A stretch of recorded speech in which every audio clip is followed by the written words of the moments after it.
This is called shot placement, and we got a 9 o'clock group right here.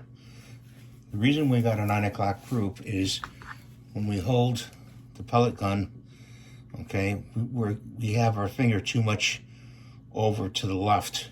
So when we pull the trigger, it goes like that to the left. What you want to do is you want to put the pad of your tip of your finger on like that, okay, and a clear pull through when you have the pumpkin on the post set up. This is the post, this is the pumpkin. This goes on top of the post.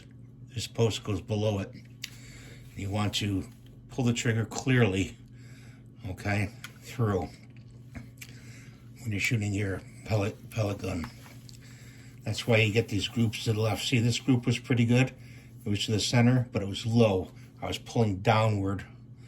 And sometimes, even with a pellet gun, people anticipate recoil. There's no recoil, but there is sound, which may frighten the person that's trying to make the shots on your target.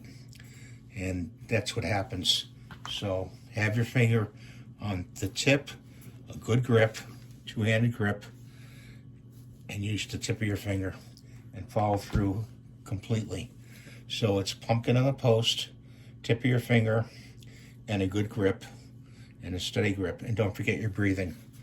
So that's what I want to show you today. And you can actually, it's like mathematics. You know, if it goes to the right, you're pulling to the right.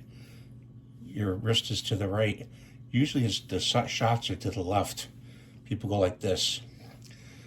So I hope this helps you. I hope you have a good day. Thanks for watching. Please subscribe.